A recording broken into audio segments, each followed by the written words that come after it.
नमस्कार छात्र, कक्षा 5 विषय हिंदी, इकाई नंबर 14 हम भारत की शान है। कविता की समझ प्राप्त कर ली हमने, इसके अभ्यास की चर्चा की है। आज के वीडियो में हम इसके स्वाध्याय के बारे में चर्चा करने वाले हैं, इसलिए वीडियो को ध्यान से देखिए। स्वाध्याय, पहला प्रश्न है, प्रश्नों के उत्तर लिखिए। यहाँ पर कुछ प्रश्न है, इसके आंसर, इसके उत्तर आपको लिखने हैं। किस तरह से इसका उत्तर लिख सकते हैं आप, ध्यान से देखिए। भारत माता की शान कौन है? पता ही है आपको, शान यानी प्रतिष्ठा। तो बच्चे भारत माता की शान है, बच्चे हैं भारत की शान है कि वह तो देश का भविष्य है। दूसरा प्रश्न है, बगिया में खुशबू कौन फैलाता है? खुशबू, सुगंध, सुवास कौन फैलाता है? क्या कोई वहाँ पर परफ्यूम लगा के आता है? नहीं। बगिया यानी बगीचा, उपवन, उद्यान। इसमें क्या होता है?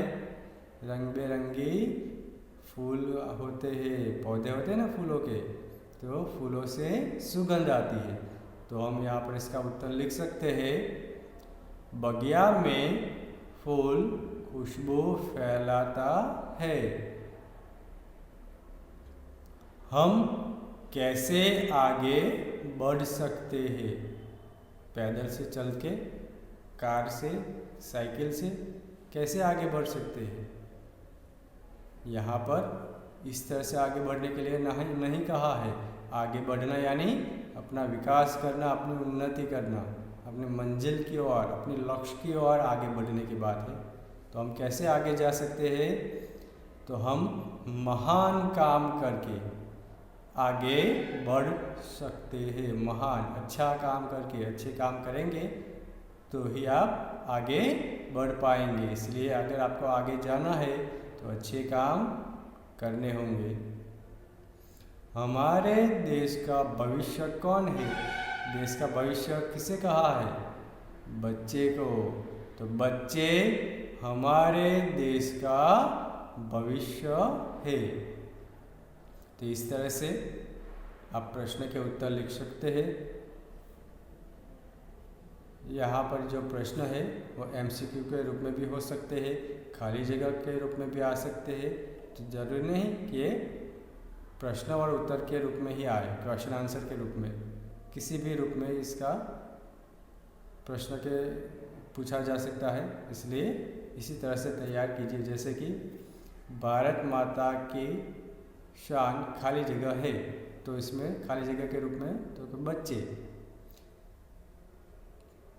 बगिए में या बगिए में खाली जगह खुशबू फैलाता है, तो फूल, फूल खाली जगह में खुशबू फैलाता है, तो बगिया में। तो इस तरह से आप अच्छे से तैयार कीजिए, चाहे किसी भी रूप में प्रश्न पूछा जाए, इसका उत्तर आपको आना चाहिए। आगे का प्रश्न है, नीचे दिए गए व्यक्तियों के बारे में जानकारी प्राप्त करके लिखिए। यहाँ पर कुछ व्यक्तियों के नाम है, आपको इसके बारे में 2-3 वाक्य लिखने हैं परिचय के रूप में। तो कैसे लिखेंगे? तो यहाँ पर इन सभी का परिचय दिया है, आप इसे ध्यान से सुनिए और तैयार कीजिए। सबसे पहला नाम आता है अमिताभ बच्चन। इसके बारे में तो आप सभी जानते हैं, क्योंकि ये कौन है? ये एक मशहूर अभिनेता है, फिल्मों में यह काम करते हैं, ठीक है, इसलिए तो सब जानते ही है। तो इसके बारे में अगर परिचय देना है तो आप इस तरह से लिख सकते हैं, अमिताभ बच्चन फिल्म जगत के मशहूर अभिनेता है। अभिनेता यानी एक्टर। उनका जन्म 11 अक्टूबर 1942 को उत्तर प्रदेश के इलाहाबाद शहर में हुआ था। इसका जन्म 11 अक्टूबर 1942 में हुआ था, यानी देश आज़ाद हुआ इनसे पहले। कहाँ पर? उत्तर प्रदेश में, इलाहाबाद में।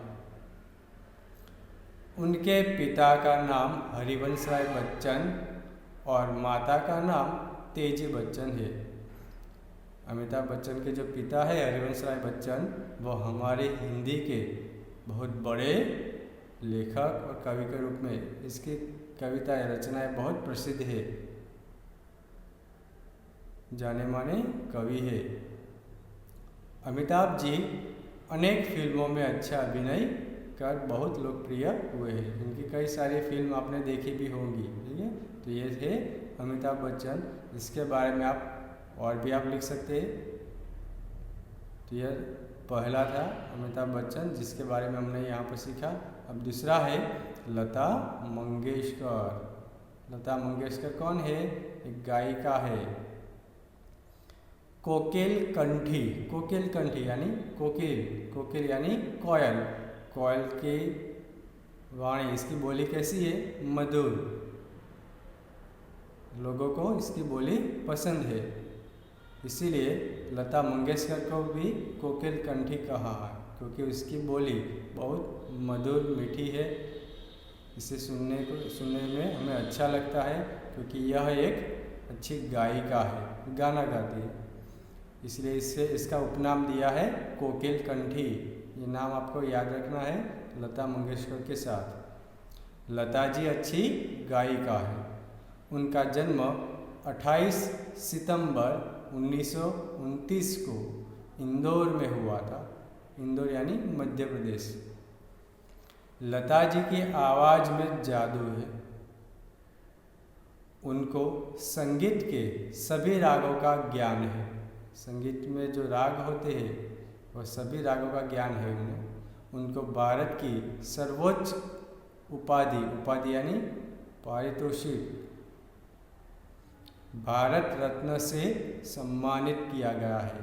भारत रत्न का पुरस्कार है, भारत का सबसे बड़ा पुरस्कार है, यह लता मंगेशकर को मिला है।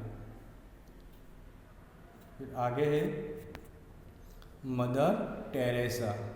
मदर टेरेसा को दया की देवी, इसका उपनाम है दया की देवी, क्योंकि इसमें दया भरपूर है, लोगों पर उन्हें जल्दी दया आती है, इसलिए इसे दया की देवी कहा जाता है। दया की देवी के नाम से पूरा विश्व जानता है, भारत ही नहीं पूरा विश्व इसे जानता है। उनका जन्म यूरोप में यूगोस्लाविया देश के स्कॉपियो शहर में 26 अगस्त 1910 के दिन हुआ था। कब हुआ था? 26 अगस्त 1910, भारत में नहीं यूरोप में। वह किसान परिवार में जन्मी थी। इसका जो परिवार था वह किससे जुड़ा हुआ था? खेत पैदाश से, किसान से, मेहनती परिवार। पहले गरीब, दुखी, अनाथ, बीमार और निराधार वृद्ध लोगों की सेवा करना शुरू किया। शुरुआत में वह ऐसे लोगों की सेवा करते थे। बाद में अनाथ बच्चों के लिए आश्रम, अनाथ जो होते हैं जिसके कोई माँ बाप नहीं होते, इसे हम अनाथ कहते हैं, ऐसे बच्चों के लिए आश्रम बनाए। चिकित्सालय यानी अस्पताल, हॉस्पिटल और विद्यालय यानी पाठशाला, स्कूल शुरू किए।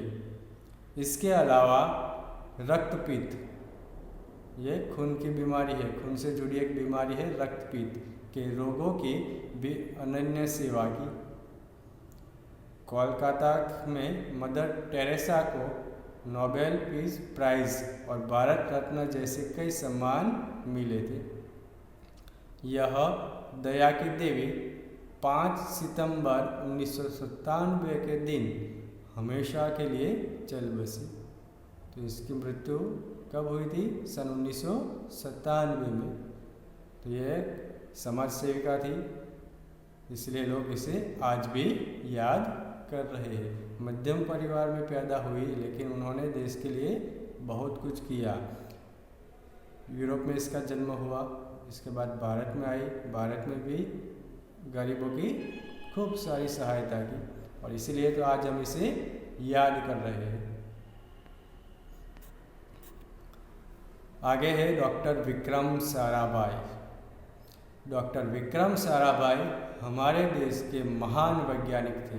ये एक साइंटिस्ट है, वैज्ञानिक। उनका जन्म 12 अगस्त 1912 में अहमदाबाद में हुआ था। पिता का नाम अम्बालाल और माता का नाम सरला देवी था। पिता का नाम क्या था? अम्बालाल था, और माता का नाम सरला देवी। उन्होंने परमाणु ऊर्जा, अंतरिक्ष विकिरण, सूर्य, ग्रह, तारा, प्लाज्मा, भौतिकी और खगोल पर कार्य किया था। इन सभी क्षेत्रों में वैज्ञानिक के होने की वजह से उन्होंने कार्य किए थे, संशोधन भी किए थे। उन्होंने अहमदाबाद में लोक विज्ञान केंद्र एवं नेहरू विकास संस्थान की स्थापना की थी। वैसे तो डॉक्टर विक्रम साराभाई ने बहुत कुछ खोज किया है, बहुत सारे क्षेत्रों में काम किया है, लेकिन जब इसका परिचय हमें देना है तो इसके बारे में इस तरह से लिख सकते हैं।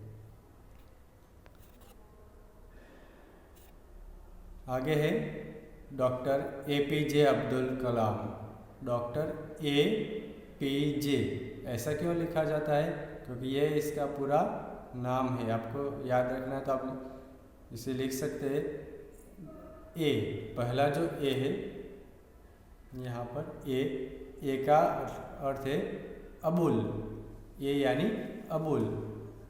P for Pakir, Abul Pakir. J से जैनुलाबुद्दीन, जे से जैनुलाबुद्दीन, अबुल पाकिर जैनुलाबुद्दीन अब्दुल कलाम, ये इनका पूरा नाम है। अब्दुल कलाम हमारे देश के वैज्ञानिक हैं।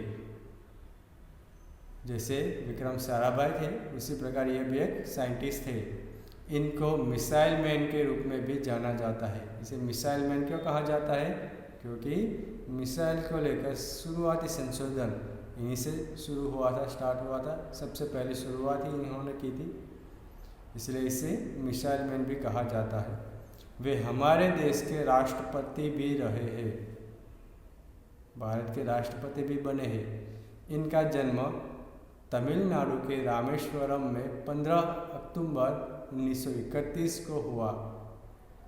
डॉक्टर कलाम बच्चों को बहुत प्यार करते हैं। उन्होंने अनेक पुस्तकें लिखी है। उनकी आत्मकथा अगन पंख पढ़ने लायक है। तो इस तरह से अब्दुल कलाम के बारे में आप परिचय लिख सकते हैं। आगे है कल्पना चावला। कल्पना चावला भारत की अंतरिक्ष यात्री थी। अंतरिक्ष यात्री यानी एस्ट्रोनॉट, आसमान में जाते हैं, उसे कहते हैं अंतरिक्ष यात्री। उनका जन्म 1 जुलाई 1961 को करनाल, जो हरियाणा में है, हुआ था। करनाल शहर में हुआ था। फरवरी 2003 को एक महत्वपूर्ण अभियान को समाप्त कर अंतरिक्ष से पृथ्वी की ओर वापस लौटते समय दुर्घटना में उनकी आकस्मिक मृत्यु हो गई। अंतरिक्ष में जाने वाली भारत की सबसे पहली महिला कौन थी? कल्पना चावला। और जब वो अंतरिक्ष से वापस लौट रही थी तो उनका अंतरिक्ष यान आधे सफ़र में ही क्रैश हो गया, टूट गया और उनकी मृत्यु हो गई। 7वां है आगे सुनीता विलियम्स। सुनीता विलियम्स के पिता का नाम दीपक भाई पंड्या है। वे गुजरात के मेहसाना ज़िले के वतनी है। गुजरात के अंदर मेहसाना उत्तर गुजरात में आया है, उसके वतनी है। सुनीता 2007 में अटलांटिस अंतरिक्ष यान से स्पेस स्टेशन पहुंची।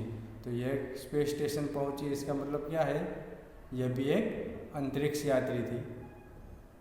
वह अंतरिक्ष में जाने वाली दूसरी महिला है। दूसरी यानी भारत से जुड़ी हुई दूसरी महिला। उन्होंने human life, science, physical, arts, शिक्षा और टेक्नोलॉजी जैसे विषयों में काम किया है। हालांकि इनका जन्म भारत में नहीं हुआ है, लेकिन इसके पिता का मूल भारत में से जुड़ा हुआ है, इसलिए सुनीता को भी भारतीय ही कहा जा सकता है। यह एक अंतरिक्ष यात्री थी। इसका जन्म अमेरिका के ओहियो शहर में हुआ था 19 सितंबर सन 1965 में। तो इसके बारे में भी आप लिख सकते हैं। आगे है पीटी उषा। पीटी उषा भारत की तेज दौड़ने वाली महिला है। सबसे तेज दौड़ने वाली यानी दौड़वीर है ये उड़न परी तथा पायोली एक्सप्रेस के नाम से मशहूर है। इसे क्या कहा जाता है? उड़न परी, क्योंकि वह बहुत तेज दौड़ती है। और पायोली एक्सप्रेस तेज दौड़ती है ना, इसलिए इसका नाम ही पड़ गया पायोली एक्सप्रेस। पीटी उषा का अंतर्राष्ट्रीय एथलेटिक्स स्पर्धाओं में भारत का नाम रोशन किया है। इन्होंने कई गोल्ड मेडल हासिल किए हैं। तो यह है पीटी उषा, जो खेल जगत से जुड़ी हुई एक महिला है। सचिन तेंदुलकर, इसे कौन नहीं जानता? क्रिकेट से जुड़ा हुआ एक महान क्रिकेटर, जो भारत में ही नहीं पूरे विश्व में प्रसिद्ध बन गया है। छोटे से छोटा बच्चा भी इसे जानता है। सचिन तेंदुलकर महान क्रिकेटर है। उन्होंने भारत का नाम क्रिकेट जगत में रोशन किया है। क्रिकेट के भगवान कहे जाने वाले सचिन रमेश तेंदुलकर का जन्म 24 अप्रैल 1973 को मुंबई में हुआ था। क्रिकेट की दुनिया के लगभग सभी रिकॉर्ड उनके नाम है। अंतर्राष्ट्रीय क्रिकेट में सचिन ने 100 शतक लगाकर शतकों का भी शतक बनाया है। शतक के किसे कहेंगे? सेंचुरी, 100 रन बनाते हैं तो इसे शतक कहते हैं। तो ऐसे 100 रन वाले भी उन्होंने कितने शतक बनाए? 100 बना दिए, 100 से भी अधिक है। तो इस तरह से शतकों का भी शतक लगाया। ऐसा एक भी रिकॉर्ड नहीं है जो सचिन ने नहीं बनाया हो। तो सचिन के बारे में भी आप लिख सकते हैं। फिर है साइना नेहवाल। साइना नेहवाल भारत की बैडमिंटन स्टार है। बैडमिंटन से जुड़ी हुई एक खिलाड़ी है। पिता हरवीर सिंह वैज्ञानिक है। उनके पिता एक साइंटिस्ट है। बैडमिंटन की तालीम लेने के लिए साइना अपने घर से 20 किमी की दूरी पर हैदराबाद के लाल बहादुर स्टेडियम पर हर रोज़ 2 घंटे सुबह में जाती थी। जब हम किसी कार्य को सिद्ध करना चाहते हैं, इसमें सफल होना चाहते हैं, तो ज़रूरी है हर रोज़ इसकी प्रैक्टिस करना। तो ये साइना नेहवाल भी बैडमिंटन की प्रैक्टिस के लिए घर से दूर हैदराबाद जाती थी। साथ ही वह स्कूल की पढ़ाई भी अच्छी तरह से करती थी। ऐसा नहीं कि वह खेल में ही ध्यान देती थी, पढ़ाई में भी वह ध्यान देती थी। इस तरह से साइना नेहवाल के बारे में भी आप लिख सकते हैं। तो यहाँ पर कुछ महान व्यक्तियों के बारे में कहा है, इसका परिचय दिया है। आप इसके बारे में अगर 3-4 वाक्य आपको लिखने के लिए कहा जाए तो आप इस तरह से लिख सकते हैं। ठीक है, तो आज यहाँ पर यह स्वाध्याय पूरा होता है। इसे एक बार पढ़ लेना, तैयार करना और इसके बाद अपनी नोटबुक में लिखना है। धन्यवाद।